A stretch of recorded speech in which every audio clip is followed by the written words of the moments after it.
오라, 우리가 굽혀 경배하며 우리를 지으신 여호와 앞에 무릎을 꿇자.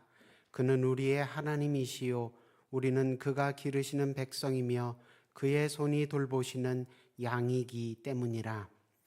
만물을 진리와 생명으로 풍성케 하시며 주재하시는 주님, 지난 한 주간 십자가의 은혜와 부활의 능력 가운데 기쁨과 승리로 채워주심에 감사드립니다.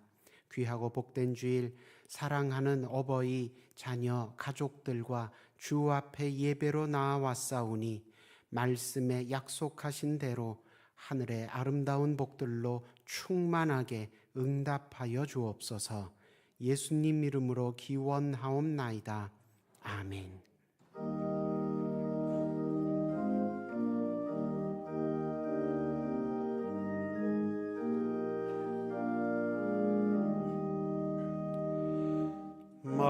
만유의 주제 존귀하신 예수, 사람이 되신 하나님,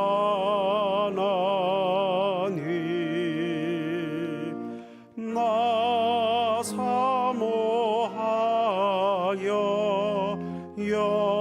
영원히 섬길 내 영광 되신 주로다.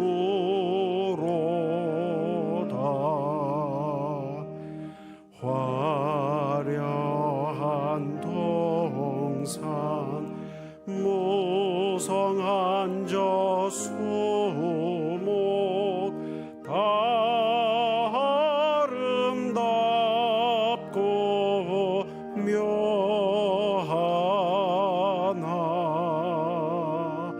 순전한 예수 더 아름다워 봄 같은 기쁨 주시네. 광명한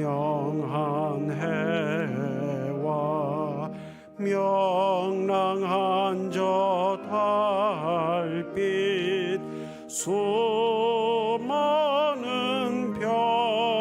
별들 빛나나 주 예수 빛은 더 찬란하여 참 비교할 수 없도다. 아멘.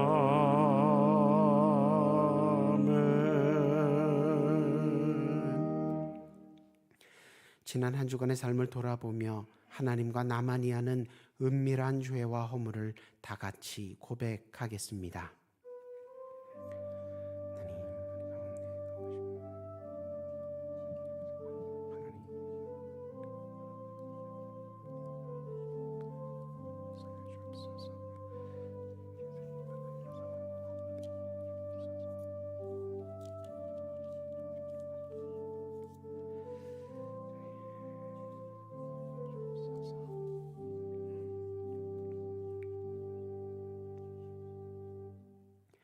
여기 하나님의 말씀이 있습니다.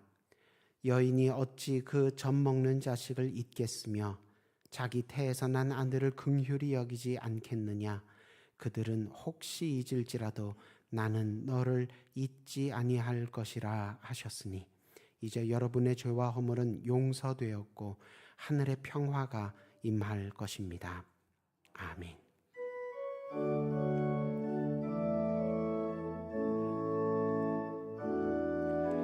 예수 우리 왕이여, 이곳에 오소서.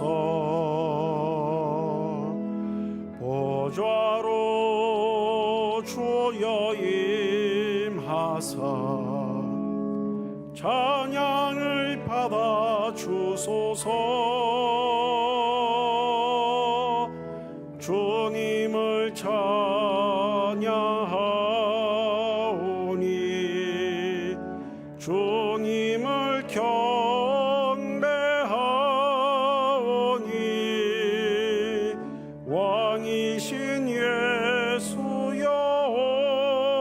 하셔서 좌정하사 다스리소서.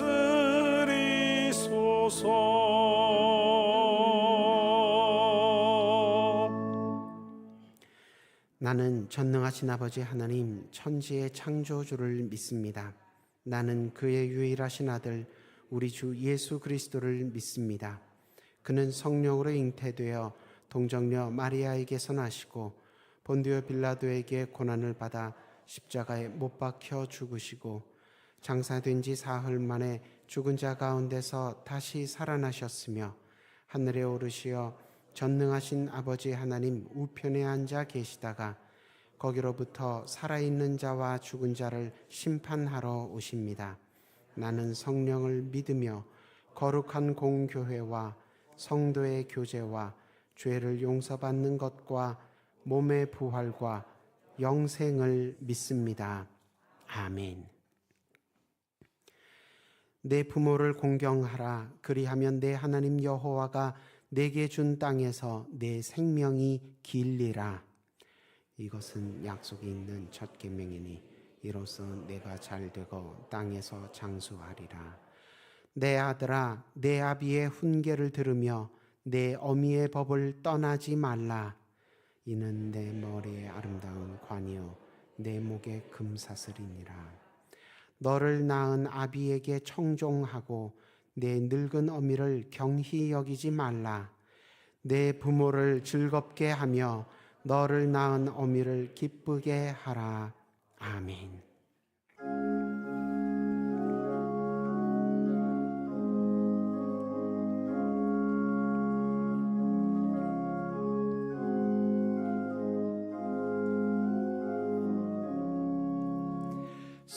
사철의 봄바람 불어 있고 하나님 아버지 모셨으니 믿음의 반석도 든든하다. 우리 집 즐거운 동산이라. 고마워라 임마누엘. 예수만 섬기는 우리 집. 고마워라 임마누엘. 복되고 즐거운 하루하루. 아버지 우리를 보이시고 동기들 사랑에 뭉쳐있고 기쁨과 서름도 같이 하니 한간의 초가도 천국이라. 고마워라 임마누엘. 예수만 섬기는 우리 집. 고마워라 임마누엘. 복되고 즐거운 하루하루. 아침과 저녁에 수고하여 다 같이 일하는 온 식구가 한 상에 둘러서 먹고 마셔. 여기가 우리의 낙원이라. 고마워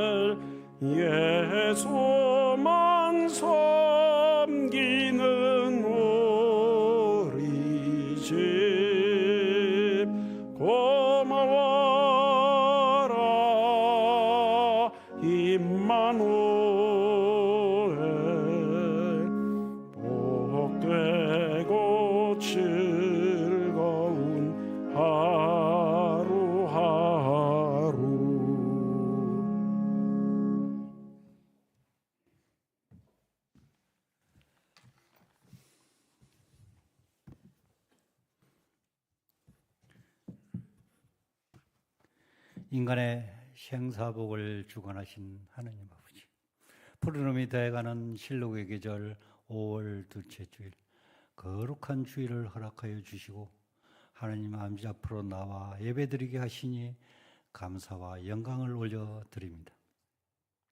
지나간 한 주간 삶을 돌이켜볼 때 우리의 생각과 말과 행동이 하느님 뜻에 합당하게 살지 못한 것 이 시간 회개합니다. 긍휼히 여기사 주의 벌 우리의 죄를 깨끗이 씻어 주시옵고 말씀으로 새롭게 하여 주시옵소서. 가정의 달 5월을 맞이하여 부모님께 감사하는 마음과 저희들의 삶의 근본이 되시는 아버지 하느님께 감사하는 마음을 주님 가질 수 있게 하여 주시옵고 도와주시옵소서. 오늘은 어버이 주일입니다. 주님의 몸등계를 위해서 물질과 시간을 들여 헌신으로 봉사하신 연로하신 어르신 노고에 감사하며 그분들의 남은 생애도 축복하여 주시옵소서. 세상은 점점 변화의 속도가 빨라지고 개인주의에 휩쓸리고 있습니다. 가족의 소중함, 부모의 공경과 효도의 소중한 가치를 잃어버리고 살아가는 저희들의 모습이 아닌지 돌아봅니다.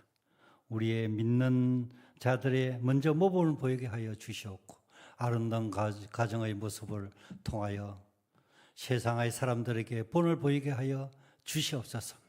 수의동교회에 속한 모든 가정은 주님의 은혜와 감사가 넘치며 화목한 장이 다 될 수 있도록 도와주시옵소서. 윤석열 대통령과 위정자들에게 지혜를 주사 국정을 잘 운영하게 하시옵고 이 나라가 정직과 공의가 하수처럼 흐르게 하여 주시옵소서. 정치가 안정되며 경제가 회복되게 하여 주시옵소서. 북한의 김정은 정권 세습 독재가 무너지게 하시옵고 북한 주민의 인권이 회복되고 김정은 독재 정권이 무너져서 북한 동포들이 주님 자유롭게 주님의 말씀을 선포되고 들을 수 있게 하여 주시옵소서. 북한 지하교에서 목숨을 걸고 예배드리는 하느님의 자녀를 긍휼히 여기시옵고 북한 땅에 자유롭게 하느님의 말씀이 선포되는 역사가 있게 하여 주시옵소서. 복음의 문이 활짝 열려 그날이 속히 오게 하시옵고 자유복음 통일이 속히 이루어지게 하여 주시옵소서. 수의동교회가 주님의 사명을 이 지역에 잘 실천하여서 구원의 방주로서 부족함이 없게 하시옵고 수의동교회를 통해 하나님의 자녀수가 날로 늘어나게 하여 주시옵소서. 교육자들에게 성령님 함께하사 교구와 교회학교를 위해서 사역을 잘 감당할 수 있도록 도와주시옵소서. 하나님 아버지, 우리 교회 성도들의 가정을 돌아보시옵고 경제적으로 어려운 가정에 은혜를 주사 풍족함을 허락하여 주시옵고 남에게 베풀고도 나무 믿게 하여 주시옵소서. 수의동교회 뜰을 밟는 모든 성도들의 가정 은혜를 주사 하나님의 사랑이 항상 넘치게 하여 주시옵소서. 보이지 않는 곳에 선진하는 손길에도 축복하여 주시옵소서. 말씀을 선포하실 김장성 목사님 성령의 기름을 부어 주셔서 선포하는 말씀이 주님의 권위와 권능이 나타나게 하여 주시옵소서. 예배를 통하여 하나님의 크신 사랑을 새롭게 실천하는 귀한 시간이 되게 하여 주시옵소서. 우리가 드리는 예배가 하나님께 영광이 되고 저희 모두에게는 은혜가 넘치는 시간 되게 하여 주시옵소서. 찬양으로 하나님께 영광 돌리는 아멘 찬양대에 함께하사 찬양을 통하여 하나님께 영광이 되게 하시옵고 찬양을 통해 예배에 참여한 모든 성도의 은혜와 감사가 넘치는 귀한 시간 되게 하여 주시옵소서. 감사드리면 예수 그리스도 이름으로 기도합니다. 아멘.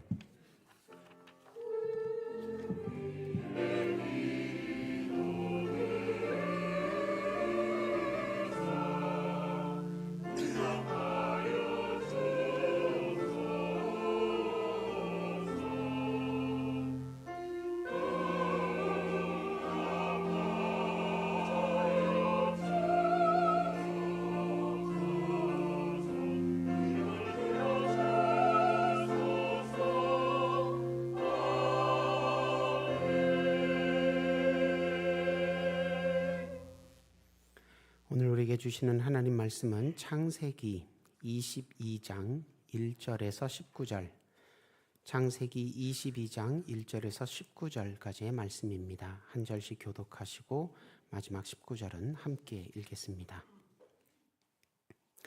그 일 후에 하나님이 아브라함을 시험하시려고 그를 부르시되 아브라함아 하시니 그가 이르되 내가 여기 있나이다.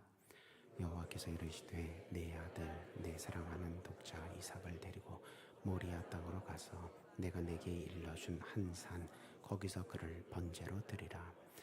아브라함이 아침에 일찍이 일어나 나귀의 안장을 지우고 두 종과 그의 아들 이삭을 데리고 번제에 쓸 나무를 쪼개어 가지고 떠나 하나님이 자기에게 일러주신 곳으로 가더니 제3일에 아브라함이 눈을 들어 그곳을 멀리 바라본지라. 이에 아브라함이 종들에게 이르되 너희는 나귀와 함께 여기서 기다리라. 내가 아이와 함께 저기 가서 예배하고 우리가 너희에게로 돌아오리라 하고 아브라함이 먼저 그의 아들 이삭에게 지우고 자기는 불과 칼을 손에 들고 두 사람이 동행하더니 이삭이 그 아버지 아브라함에게 말하여 이르되 내 아버지여 하니 그가 이르되 내 아들아 내가 여기 있노라. 이삭이 이르되 불과 나무는 있거니와 번제할 어린 양은 어디 있나이까. 아브라함이 이르되 내 아들아 번제할 어린 양은 하나님이 자기를 위하여 친히 준비하시리라 하고 두 사람이 함께 나아가서 하나님이 그에게 일러주신 곳에 이른지라. 이에 아브라함이 그곳에 제단을 쌓고 나무를 벌려놓고 그의 아들 이삭을 결박하여 제단 나무 위에 놓고 내밀어 칼을 잡고 그 아들을 잡으려 하니 여호와의 사자가 하늘에서부터 그를 불러 이르시되 아브라함아 아브라함아 하시는지라. 아브라함이 이르되 내가 여기 있나이다 하매 사자가 이르시되 그 아이에게 손을 대지 말라. 그에게 아무 일도 하지 말라. 내가 내 아들 내 독자까지도 내게 아끼지 아니하였으니 내가 이제야 내가 하나님을 경외하는 줄을 아노라. 아브라함이 눈을 들어 살펴본즉 한 순양이 뒤에 있는데 뿔이 수풀에 걸려 있는지라. 아브라함이 가서 그 순양을 가져다가 아들을 대신하여 번제로 드렸더라. 아브라함이 그 땅 이름을 여호와 이르라 하였으므로 오늘날까지 사람들이 이르기를 여호와의 산에서 준비되리라 하더라. 여호와의 사자가 하늘에서부터 두 번째 아브라함을 불러 이르시되 여호와께서 이르시기를 내가 나를 가리켜 맹세하노니 내가 이같이 행하여 내 아들 내 독자도 아끼지 아니하였은즉 내가 내게 큰 복을 주고 내 씨가 크게 번성하여 하늘의 별과 같고 바닷가의 모래와 같게 하리니 내 씨가 그 대적의 성문을 차지하리라. 또 내 씨로 말미암아 천하 만민이 복을 받으리니 이는 내가 나의 말을 준행하였음이니라 하셨다 하니라. 함께 있습니다. 이에 아브라함이 그의 종들에게로 돌아가서 함께 떠나 브엘세바에 이르러 거기 거주하였더라. 아멘.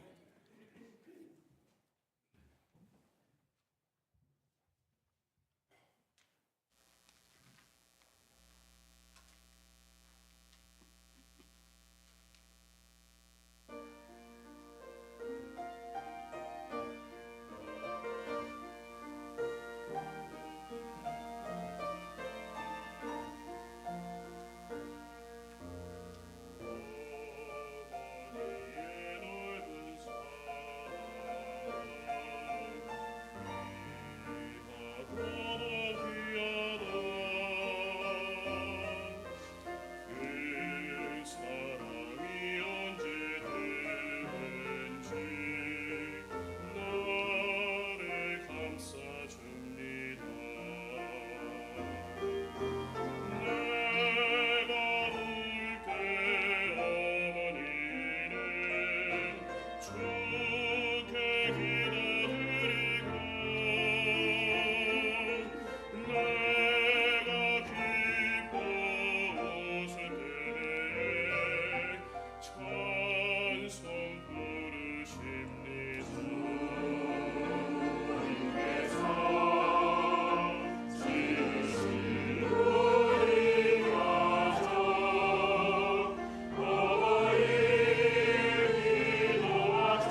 죄와 사망을 이기시고 다시 사신 예수님을 기뻐하며 예배드리기 위해 나오신 여러분을 주님의 이름으로 환영하고 축복합니다.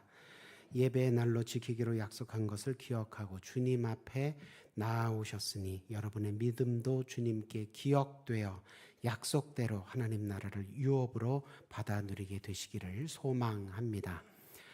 오늘은 총회제정 어버이 주일입니다. 우리에게 사랑하는 부모님을 허락하신 하나님의 은혜에 감사하며 아름다운 믿음의 가정을 이어가는 저와 여러분 되시기를 소망합니다. 오늘 본문에 기록된 사건은 아브라함이 믿음의 조상으로 인정받게 된 사건으로 유명합니다. 큰 민족을 이루어 주시겠다는 약속을 3번이나 받았지만 약속의 통로인 아내 사라를 2번이나 당시의 권력자들에게 바치는 우를 범하기도 했습니다. 그래서 창세기를 읽는 독자들이 아브라함이 약속을 하나님께 받기는 받았는데 자꾸 자손이 퍼져나가려면, 이어져 나가려면 당연히 그 배우자 사라가 옆에 있어야 할 터인데 그 귀한 은혜의 통로, 약속의 통로를 자꾸 세상 권력자들에게 바치니까 이 하나님 약속이 어떻게 되려고 이 사람이 도대체 어떻게 이럴 수가 있나, 창세기의 이야기가 앞으로 어떻게 진행이 될까 좀 근심하면서 의아해하면서 창세기를 읽게 됩니다.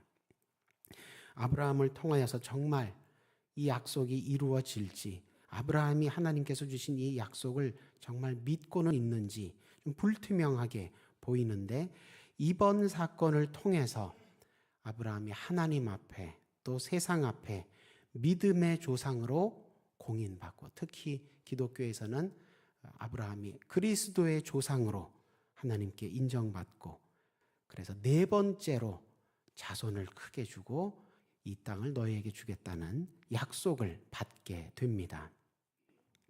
이번 사건을 통해서 아브라함이, 우리가 아는 그 아브라함이 되었다라는 것입니다.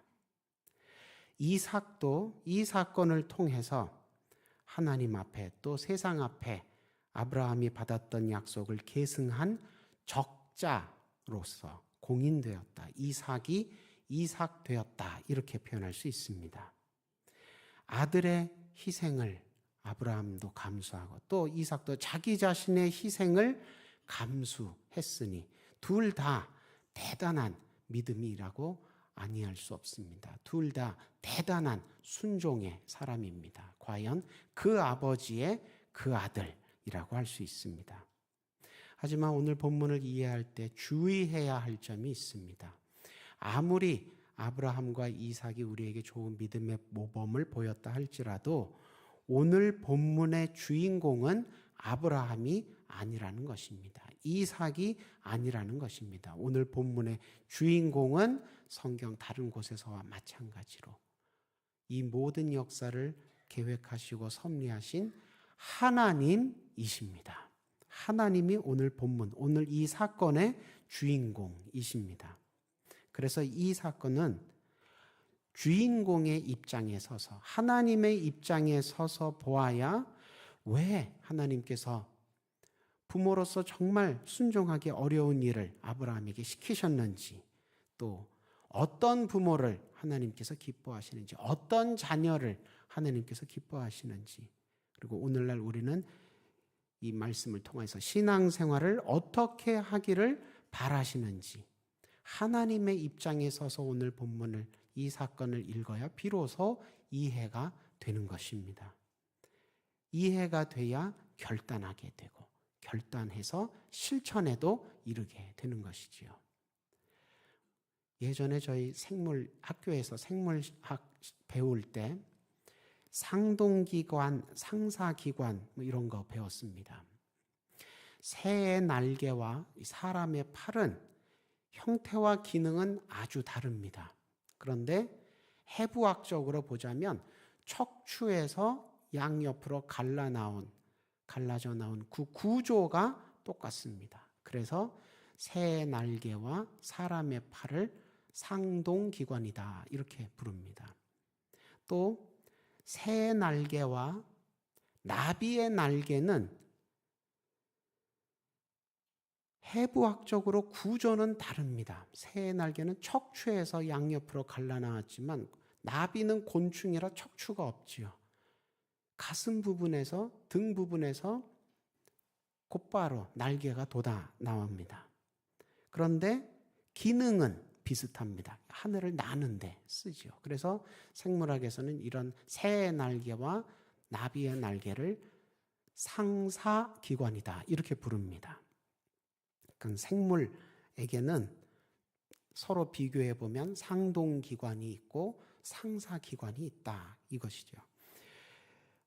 부모와 자녀에 대해서 바라보는 시각도 마찬가지입니다. 부모와 자녀에 대해서 여러 종교가 바라보고 교훈을 펴니다. 유교에서도 부모와 자녀 사이에 사랑이 있어야 한다 그렇게 강조하지요. 근데 유교식으로 부모를 또 자녀를 사랑하는 마음, 사랑하는 행동은 기독교와 비슷해 보이지만 유교에서 부모를 사랑하고 자녀를 사랑하는 이유와 목적은 기독교와 다릅니다. 뿌리가 다릅니다. 다를 수밖에 없지요. 유교에서는 하나님을 믿지 않기 때문입니다. 그래서 유교의 길로 따라가면, 유교식으로 부모 사랑, 자녀 사랑하면 하나님 나라에 이르는 것이 아니라 공자의 나라에 이르게 됩니다. 공자의 나라에 우리 가정이 이르게 된다면 하나님께 기쁨이 되지 못하죠. 공자는 기뻐할지 몰라도 하나님께는 그런 가정은 기쁨이 되지 못합니다. 그래서 오늘 본문 창세기 22장을 통해서 하나님께서 아브라함과 이삭을 어떻게 신앙적 가정의 모범으로 세우셨는지 깨닫는 것이 참 중요합니다. 오늘날 우리가 가정을 신앙적으로 세우는데 직접적으로 연관이 되는 내용이 담겨 있습니다. 오늘 본문 창세기 22장을 읽을 때에 이해하기 가장 어려운 점은 2절에 있지요. 사람을, 더군다나 자기 친외아들을 하나님께서 제물로 바치라고 명령을 하십니다. 정말 우리가 알던 하나님 맞으신가? 그 앞장에까지 계속 나와서 보여주셨던 하나님 모습과는 아주 다른 당혹스러운 명령을 우리 아브라함에게 주셨습니다. 우리 귀에 납득하기 힘든 명령을 주셨습니다. 2절 보니까 하나님께서 아브라함에게 내 아들, 네가 사랑하는 사람, 너의 독자, 이름은 이삭인 그 사람을 제물로 바치라. 4번이나 반복해서 아주 콕 집어서 말씀을 하십니다. 그런데 또 이해하기 어려운 점은 이렇게 순종하기 어려운 명령을 받았는데 정작 그 명령을 받은 당사자 아브라함은 군소리 한마디 없이 순종합니다. 저 앞쪽에서 하나님께서 소돔과 고모라를 심판하시려고 할 때 아브라함이 어떻게 했습니까? 하나님 죄인을 심판하시느라 의인을 함께 심판하시면 안 되지 않습니까? 50명이 만약에 의인이 있다면 어떻게 하시겠습니까? 내가 그 성을 용서하리라. 하나님, 혹시 40명이면 20명이면 10명밖에 없어도, 의인이 10명밖에 없어도 그 성을 의인 10명과 함께 벌하시겠습니까?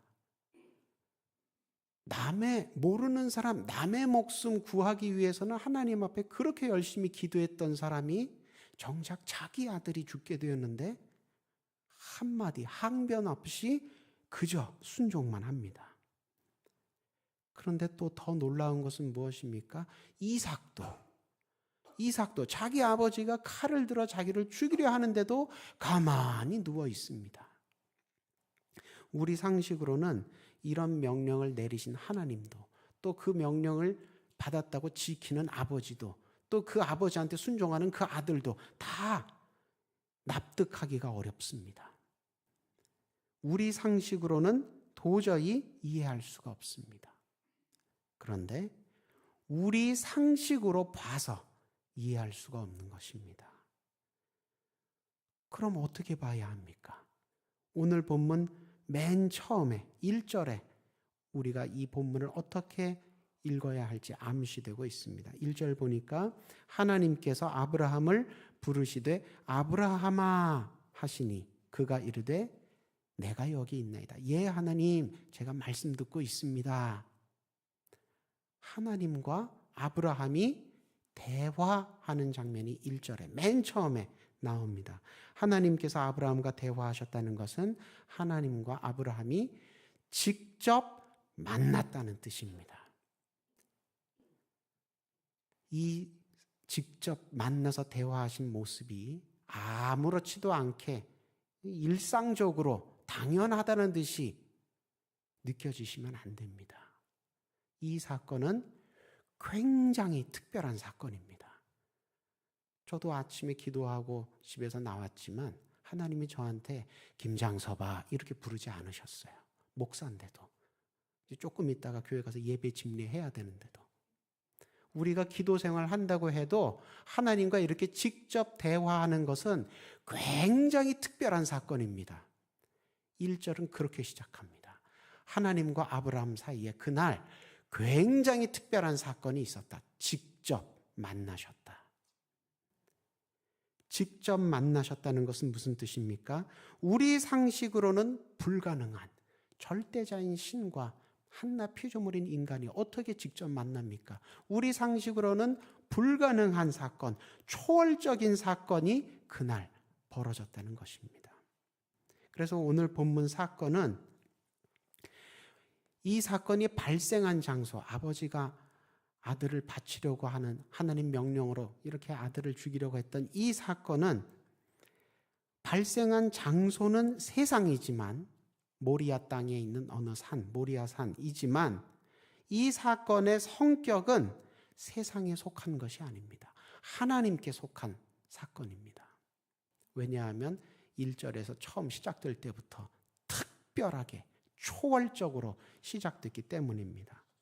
아버지가 아들을 죽이려 한 반인륜적인 사건이 아니라 그렇게 이 사건을 읽는 것은 우리가 여전히 우리 상식으로 우리 세상의 시각으로 보는 것이고 이 사건은 시작부터 특별하게 초월적인 사건으로 시작됐기 때문에 하나님 입장에서 보면 믿음과 순종의 사건, 은혜로운 성격의 사건이라고 이해를 할 수 있게 된다는 것입니다. 그래서 오늘 본문을 세상적인 관점에서 인간적인 시각으로 측량하고 판단하려고 하지 말고 하나님의 입장에서 왜 이런 일을 시키셨고 무슨 교훈을 우리에게 주시려 했는지 하나님의 입장에서 주인공의 입장에서 보아야 한다는 것입니다. 다른 표현으로 이 사건을 신앙의 눈으로 보아야 한다는 것입니다. 세상 윤리 기준으로 보면 굉장히 끔찍한 사건입니다. 그런데 신앙의 눈으로 보면 이 안에 우리에게 은혜 주시고자 하시는 하나님을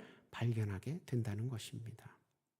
하나님은 온 세상을 포함해서 부모와 자녀도 창조하셨습니다. 그렇기 때문에 사람을 더군다나 자기 친아들을 제물로 바치는 것이 매우 어려운 있어서는 안 되는 끔찍한 일이라는 것을 하나님께서 누구보다 잘 아십니다. 하나님이 이 세상을 다 창조하시고 부모 자식도 하나님께서 다 창조하시기 때문에 이런 일들이 아버지가 아들을 죽이는 일들이 벌어지면 안 된다는 것은 하나님이 가장 잘 아십니다. 그런데 왜 아브라함에게 시키셨을까요? 1절에 이미 하나님의 이유가 나오고 있습니다. 하나님께서 아브라함을 시험하시려고 이와 같이 명하셨다. 여기 시험했다는 말은 그 사람을 시험 들게 해서 망하게 쓰러뜨리게 하려는 템프트, 그런 의미의 시험이 아니라 테스트하셨다는 뜻입니다. 아브라함의 무엇을 테스트하기 위해서 이런 일들을 시키셨을까요? 내가 시키면 시키는 대로 네가 다 하는지 정말 충성심이 있는지 테스트하겠다, 그런 의도셨을까요? 아니면 하나님의 명으로 이 아들이 죽으면 하나님이 다시 살려주실 것이다. 아브라함에게 이런 부활신앙이 있는지 테스트하신 걸까요?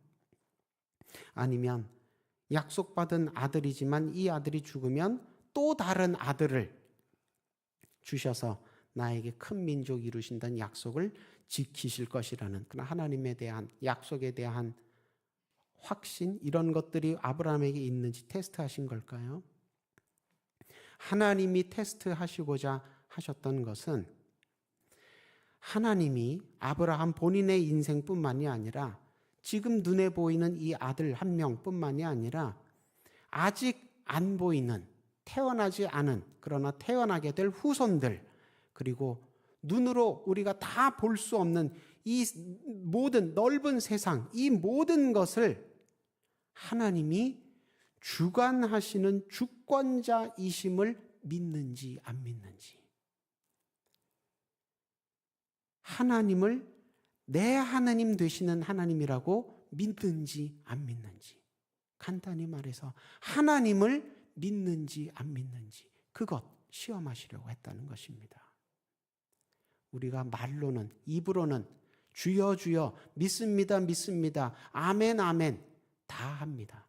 그런데 정말 하나님이 내 인생, 또 눈에 보이는 우리 가족, 또 눈에 안 보이는 아직 태어나지 않은 미래 후손들, 그리고 내가 눈으로 미처 다 볼 수 없을 만큼 넓은 광대한 이 모든 세계를 하나님이 다스리시는지 아니하시는지, 하나님이 정말 하나님이신지 아닌지, 하나님이 그것을 아브라함에게 시험하시고자 하셨다는 것입니다. 그래서 하나님을 잘 믿으면 복 주시고 잘 못 믿으면 벌 주시려고 하신 겁니까? 아닙니다. 하나님의 시험, 테스트는 잘 못 믿는다고 벌 주시려는 목적으로 하는 것이 아닙니다. 잘 못 믿으면 잘 믿게 해주시려고 테스트하시는 겁니다. 마침내 약속대로 믿음의 조상이 되도록 다듬어 주시고 바로잡아 주시려고 아브라함을 시험하신 것입니다. 그래서 이 시험은 발생한 장소는 세상이지만 인간의 눈으로 상식으로 볼 때는 무섭고 끔찍한 사건인 것 같지만 하나님의 입장에서, 하나님의 관점에서 보자면 아브라함을 아브라함으로 만들어 주시려고 하는 은혜로운 사건이라는 것입니다. 이삭을 믿음의 아들로 세워주시고 또 아브라함을 통하여서 천하 만민이 복을 받게 하시려고, 그리스도의 조상 되게 하시려고 하나님께서 이 시험을 허락하셨다는 것입니다. 아브라함은 또 그 아들 이삭은, 하나님은 우리를 유혹으로 부르시는 분이 아니라 은혜로 부르시는 분이심을 믿었기 때문에, 하나님을 믿었기 때문에 세상보다, 인간보다 하나님을 더 믿을 만한 분으로 여겼기 때문에, 인정했기 때문에 세상적으로, 인간적으로 도저히 따를 수 없는 명령이었지만 그럼에도 불구하고 믿고 순종한 것입니다. 아유, 하나님 100세에 낳은 아들입니다. 하나밖에 없는 아들입니다. 그래서 이번에는 하나님 말씀, 하나님 명령 못 따르겠습니다. 그렇게 자기 아들을 하나님보다 앞세우지 않았습니다. 하나님보다 앞세우는 것, 그것이 무엇입니까? 그게 우상입니다. 아들을 우상화하지 않았습니다. 또 아들도 우리 아버지 앞장서서 저렇게 가시니까 싫어도 따르자. 내가 아버지 왜 나를 죽이려고 하십니까? 뿌리치고 도망가 봤자 내가 뭐 여기 어디 도망갈 데도 딱히 없고 그냥 죽든지 살든지 죽이 되든지 밥이 되든지 그냥 아버지 하시자는 대로 따라가자. 이삭도 그렇게 맹목적으로 체념적으로 순종한 것이 아니었습니다. 방법과 결과 다 예측도 안 되고 이해도 안 되고, 하지만 시키신 분이 은혜의 하나님이시니까, 하나님을 믿으니까 아브라함도 이삭도 순종한 것입니다. 믿음의 아버지와 믿음의 아들이 함께 믿음의 가정은 어떤 모습인지 직접 보여준 모범 사례가 되었다는 것입니다. 이 사건을 통해서 우리가 얻을 수 있는 교훈이 있습니다. 하나님 가끔 인신제사같이 무리한 요구도 하시는 때가 있는데 그때 바짝 충성해서 복받아야 한다. 그런 겁니까? 아닙니다. 하나님은 이 인신제사는 특히 싫어하십니다. 아주 극혐하십니다. 아담과 하와에게 처음 주셨던 명령이 무엇이었습니까? 생육하고 번성하라였습니다. 하나님이 정말 바라시는 건 자기 자녀들이 생육하고 번성하는 것입니다. 그런데 내 아들, 내 사랑하는 사람, 내 독자를 내게 바치라. 이것은 창조주 하나님과 모순되는 것입니다. 이 가나안 백성들이, 가나안 족속들이 나중에 가나안 땅에서 쫓겨나게 되는 것, 이스라엘 사람들이 대신 그 땅을 차지하여 살게 되는데, 이 가나안 족속이 쫓겨나게 된 이유 중에 큰 이유 중에 하나가 무엇이었습니까? 우상 숭배하느라 자기 자녀를 우상에게 제물로 바쳐서였습니다. 하나님께서 그것을 용서치 않으시고 쫓아내셨습니다. 그런데 하나님께서 아브라함에게도 이렇게 명하셨으니 나에게도 이렇게 명하실 때가 있겠지. 그러면 그때 바짝 충성해서 나도 복받아야지. 아닙니다. 그것 그렇지 않습니다. 이 본문을 통해서 우리에게 주시는 교훈은 아무리 우리가 아브라함처럼 축복받고 약속받고 은혜 받았다 하더라도 정작 우리에게 믿음이 없으면, 순종이 없으면, 하나님께서 우리를 은혜롭게 부르셔도 우리가 은혜롭게 하나님 앞에 응답하며 나아가지 않는 정도가 아니라 불신앙 불순종 배은망덕으로 응답하면서 엇나가면, 그러면 결실에 이르지 못한다. 하나님의 목적지에 이르지 못한다. 그러니 부모로서 먼저 부르심받고 먼저 은혜받은 부모로서 가장 먼저 해야 할 일은, 가장 중요하게 해야 할 일은 하나님 앞에 바로 서는 것이다. 특히 오늘 본문에선 이 하나님 앞에 바로 서는 것을 어떻게 표현하고 있습니까? 하나님과 직접 만나야 한다. 은혜의 하나님, 사랑의 하나님, 전능하신 하나님, 그거 그냥 내가 소문으로만 들으면 안 되고 내가 그런 하나님을 직접 만나야 한다는 것입니다. 직접 하나님께 내가 은혜받고 능력받고 소명받아야 한다는 것입니다. 그래야 자녀들도 하나님과 만나게 된다는 것입니다. 오늘 본문의 이삭이 그렇습니다. 오늘 본문의 이삭 죽을 뻔했지요. 근데 이 죽을 뻔한 이날 하나님을 처음 이삭도 직접 만나게 된 것입니다. 이 22장 이전에는 이삭이 약속의 아들로 태어나긴 했지만 이삭이 하나님 체험했다는 기록이 없습니다. 이날 처음 이삭도 하나님 만난 거예요. 근데 어떨 때 만났습니까? 자기가 아버지 손에 죽을 뻔했을 때.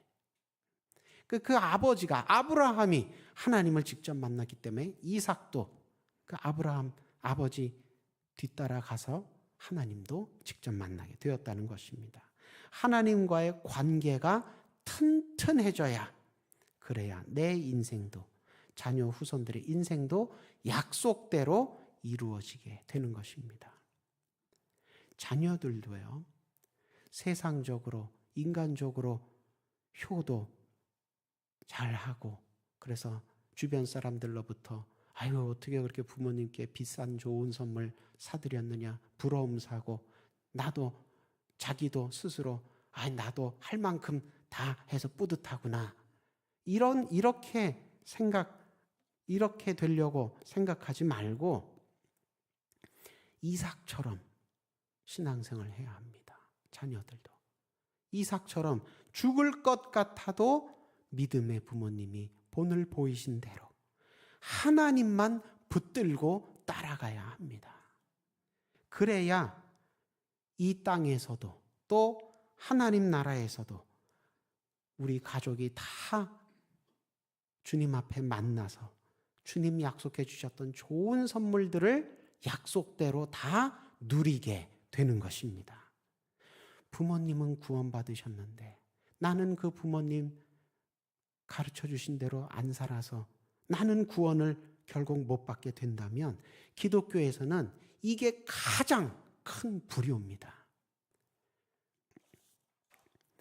어버이 주일은 예배 때 어버이의 은혜에 대해서도 잠시 돌아보고 꽃 따라드리고 박수치고 끝나는 그런 날이 아닙니다. 어버이는 자녀들을 데리고 또 자녀들은 어버이를 모시고 하나님께 예배 드리는 날, 하나님을 기억하는 날, 하나님께 주목하는 날이 어버이 주일입니다.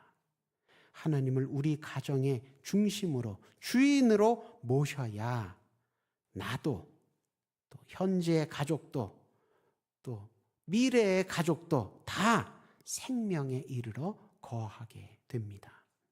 하나님은 우리 가운데 아무도 죄와 사망에 굴러 떨어지길 바라지 않으십니다. 그래서 하나님이야말로 자기 친외아들까지 아끼지 않으시고 우리를 대신해서 희생시키셨습니다. 아브라함의 아들 이삭은 죽지 않았습니다. 살았습니다. 그런데 하나님의 친외아들 예수 그리스도는 십자가에서 정말로 죽기까지 하셨지요. 우리를 살리시려고 자기 아들을 대신 죽이신 겁니다. 이 은혜의 하나님을 붙들고 따르며 나를 또 우리 가정을 주님 손에 맡길 때에 주께서 주시고자 하시는 참된 인생, 참된 생명을 우리가 누리게 되는 것입니다. 어버이 주일 말씀을 통해 주시는 믿음의 교훈을 잘 받아들이시고 또 은혜의 하나님을 나의 주, 나의 하나님으로 우리 가정의 주, 우리 가정의 하나님으로 모셔드리셔서 하늘에서처럼 땅에서도 약속된 복들을 다 받아 누리시는 저와 여러분 모두 되시기를 주님의 이름으로 축원합니다. 기도하겠습니다.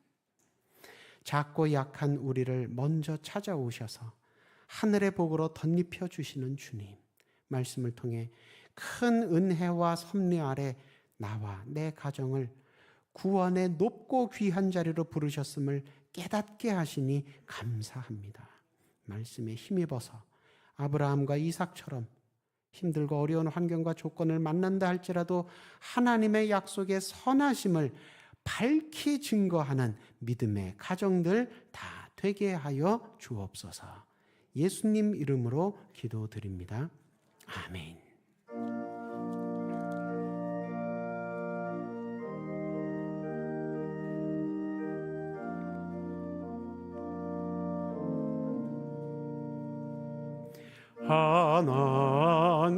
하나님은 외아들을 주시는 데까지 세상 사람 사랑하니 참 사랑이로다. 하나님은 사랑이라 죄악에 빠졌던 우리까지 사랑하니 참 사랑 아닌가. 하나님을 배반하고 멀리 떠난 우리 원수같이 대적하나 사랑하여 주네. 하나님은 사랑이라 죄악에 빠졌던 우리까지 사랑하니 참 사랑 아닌가. 세상 죄를 사하시려 우리 죽을 대신 성자 예수 십자가에 고난 받으셨네. 하나님을 사랑이라 죄악에 빠졌던 우리까지 사랑하니 참 사랑 아닌가. 이 사랑에 감사하여 곧 주께 나오라. 고난 영혼 주께 맡겨 구원을 얻으라. 하나님은 사랑이라 죄악에 빠졌던 우리까지 사랑하니 참 사랑 아닌가.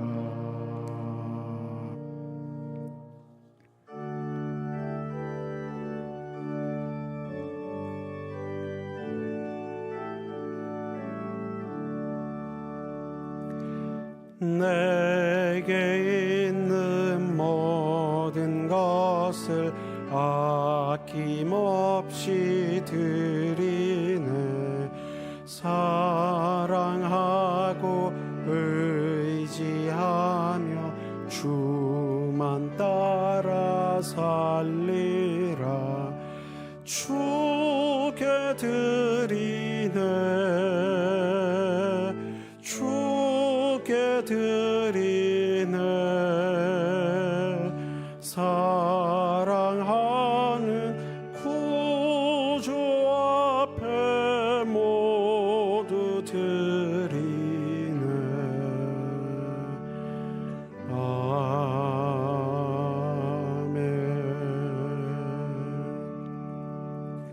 만복의 근원 되신 하나님, 지난 한 주간 하나님의 크신 은혜 아래 우리 한 사람 한 사람, 한 가정 한 가정 보호하여 주시다가 예배로 불러 모아주시고 예배를 통하여 하나님 앞에 큰 은혜 받게 하시니 감사드립니다.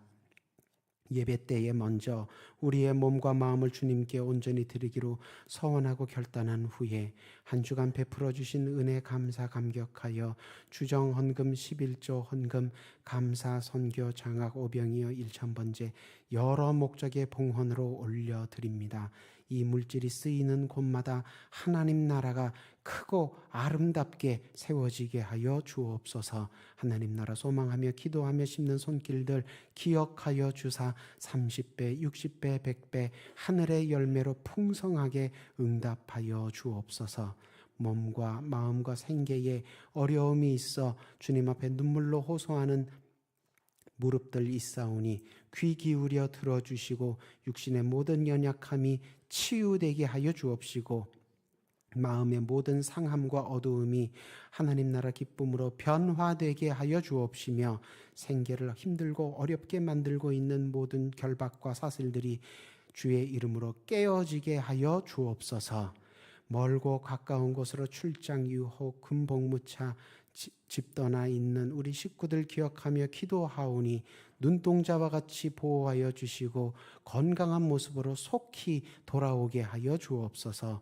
그리스도의 몸된 교회 각 부서와 기관을 앞에서 이끌고 보이지 않는 곳에서 떠받치는 손길들 주님 기억하여 주셔서 하늘의 지혜와 능력으로 충만히 채워주사 하나님의 일 감당할 때에 시험에 들지 말게 하여 주옵시고 넉넉히 잘 감당케 하여 주옵소서.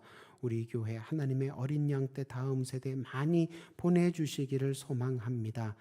믿음으로 기도로 말씀으로 잘 양육하여서 이 나라 이 민족뿐 아니라 하나님 나라 위해 기둥같이 쓰이는 어린 양 때 다음 세대 다 되게 하여 주옵소서. 이를 위하여 경건에 본보이게 힘쓰는 교사 선생님들과 교회학교 사역자분들 한 사람 한 사람 주님 기억하시고 지키시고 인도하여 주셔서 오늘도 주님 손에 꼭 맞는 도구로 쓰임받게 하여 주옵소서.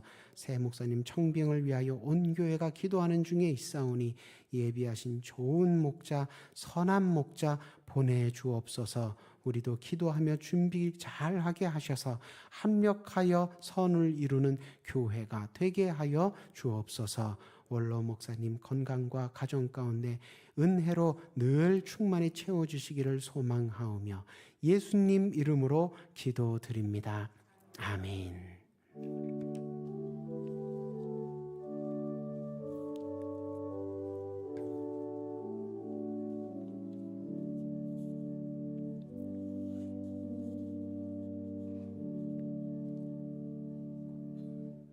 교회 소식 나누도록 하겠습니다. 오늘은 총회 제정 어버이 주일입니다. 우리에게 사랑하시는 부모님을 허락하신 하나님의 은혜에 감사하며 아름다운 믿음의 가정을 이어가는 저와 여러분 되시기를 소망합니다. 성령 강림절 특별 새벽 기도회가 5월 13일 월요일 내일부터 일주일 동안 계속됩니다. 성령 강림을 소망하며 기도로 잘 준비하시는 한 주간 되시기를 부탁을 드립니다. 6월 9일, 10일, 11일 주일, 월, 화 3일에 걸쳐서 부흥성회가 다음 달에 계획되어 있습니다.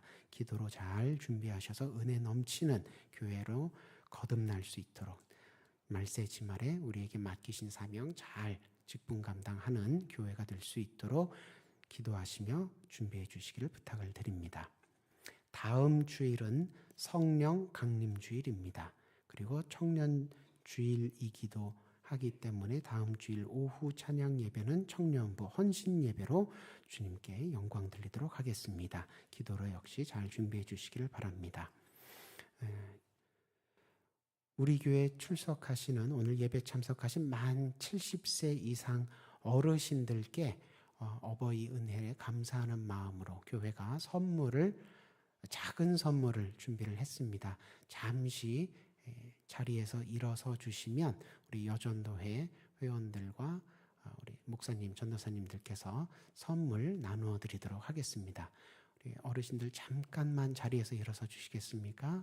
70세 이상 어르신들 자리에서 일어서 주시면 저희가 준비한 작은 선물 드리도록 하겠습니다. 그동안 기도해 주시고 또 많은 사랑으로 우리를 아껴주셔서 돌봐주셔서 감사합니다. 앞으로도 계속 기도해 주시고 건강하게 하나님 앞에서 신앙생활, 교회생활 잘 하시기를 주님의 이름으로 응원하며 작은 선물 드립니다.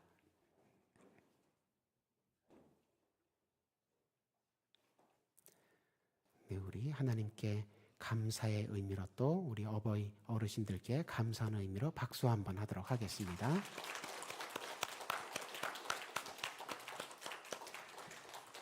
네, 우리 어르신들 위해서 제가 잠시 기도하도록 하겠습니다. 사랑이 많으시고 은혜가 풍성하신 하나님, 어버이 주일 예배를 통해 어르신들과 함께 주 앞에 가까이 나오도록 오늘도 은혜 허락하심에 감사를 드립니다. 오랜 세월 동안 교회를 예배와 기도와 전도와 봉사로 지켜오신 우리 믿음의 어머니, 믿음의 아버지들을 기억하여 주셔서 몸과 마음의 평안함과 강건함이 가득하게 하옵시고 자녀 자손들의 하는 일과 가는 길에도 늘 동행하시고 보호하시고 인도하여 주셔서 온 가족이 믿음 안에서 주께 큰 기쁨과 큰 보람이 되는 인생 살아가게 하여 주옵시고 천국 백성 다 되게 하여 주옵소서. 예수님 이름으로 기도드립니다. 아멘. 네, 다 함께 일어서셔서 파송의 찬송 부르시고 축도로 예배 마치도록 하겠습니다.